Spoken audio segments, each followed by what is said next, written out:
Assalamualaikum warahmatullahi wabarakatuh.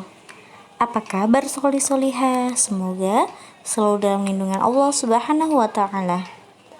Di perjumpaan pertama ini, Ustazah ingin sekali mengingatkan kepada kita semua tentang sebenarnya siapa sih diri kita ini, apa sih peranan kita ini, seperti itu ya. Sehingga kita benar-benar bisa menempatkan diri dimanapun saat peran itu sedang kita laksanakan. Peranan kita yang pertama dan ini yang sangat amat penting adalah bahwa kita harus menyadari kita ini adalah seorang hamba. Jadi sebagai makhluk kita memiliki berbagai peran ya. Misalkan saja ini tadi sebagai hamba dari Allah Subhanahu wa Ta'ala. Maka sebagai hamba kita harus meyakini bahwa la ilaha illallah, tiada Tuhan selain Allah. Masih ingat kan terjemah dari syahadat yang selalu kita baca saat kita melaksanakan sholat setiap harinya? Maka konsekuensinya dari syahadat atau persaksian tersebut, maka kita harus benar-benar menyembah dan meminta pertolongan itu hanya kepada Allah Subhanahu wa Ta'ala, dan yakin bahwa Allah Subhanahu wa Ta'ala selalu mengawasi kita dan selalu meneladani sunnah dari Rasulullah SAW sebagaimana syahadat kedua, wa asyhadu anna Muhammadar Rasulullah. Jadi asyhadu an la ilaha illallah wa asyhadu anna Muhammadar Rasulullah. Itulah mengapa syahadat itu seperti pintu gerbang pertama saat kita memasuki Islam. Jadi syahadat itu adalah rukun pertama dalam rukun Islam. Jadi ketika orang mau masuk Islam, misalkan kita pun juga mengakui diri kita bahwa kita adalah seorang Islam, maka kita harus memastikan bahwa syahadat kita telah benar dan kita harus mau untuk melaksanakan apapun itu perintah Allah Subhanahu wa Ta'ala maupun larangan dari Allah Subhanahu wa Ta'ala, beserta segala sunnah-sunnah yang telah Rasulullah SAW ajarkan kepada kita. Nah, kemudian peranan kita sebagai masyarakat, karena mau tidak mau kita memang harus tinggal di suatu tempat di mana kita harus bersosialisasi dengan orang lain. Ya kan, di lingkungan rumah pasti kita juga harus mengenal berbagai macam orang, tetangga-tetangga kita. Sehingga mau tidak mau ya kita harus menaati segala aturan atau norma yang ada di lingkungan masyarakat kita.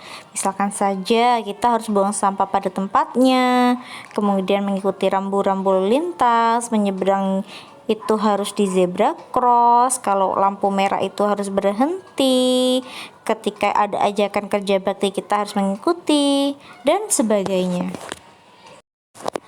Dengan adanya norma atau aturan-aturan di masyarakat ini, tujuannya adalah agar kita semua itu bisa hidup dengan lingkungan yang tertib dan yang penting adalah aman. Nah, ini dia peranan yang tidak kalah penting, yaitu kita sebagai anak. Kita semua pasti memiliki orang tua, yaitu seorang ayah dan seorang ibu. Mereka yang dengan penuh kasih sayang dan kesabaran merawat kita, bahkan sejak dari kandungan hingga sekarang. Beban mengandung itu Masya Allah loh, dan dengan keikhlasan seorang ibu, ia rela mengalami proses kehamilan, bahkan hingga selama 9 bulan. Masya Allah. Lalu dengan air mata bahagia, menyambut kalian semua ke muka bumi ini. Tiada lelah bekerja demi memenuhi kebutuhan hidup kalian. Setiap harinya, bahkan hingga hari ini. Itulah kehebatan seorang ayah dan ibu kita. Masya Allah. Sudahkah kita berterima kasih kepada mereka? Sudahkah kita menjadi anak yang berbakti kepada mereka? Jangan-jangan kita ini justru sering membentak atau melukai hati mereka berdua dengan sikap kasar. Na'udzubillahi min dzalik. Mengingat kebaikan-kebaikan mereka yang luar biasa, Maka sudah sepantasnya kita sebagai anak selalu berusaha untuk berbakti kepada mereka. Peran kita yang terakhir adalah kita sebagai siswa atau murid dari orang lain.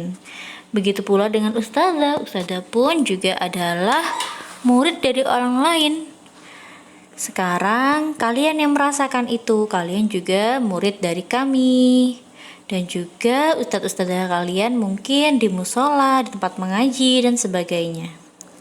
Solih-solihah, selain orang tua di rumah, guru-guru atau ustadz-ustadzah itu merupakan orang tua kalian juga. Jadi dibilang orang tua kedua, selain orang tua kandung kita ya.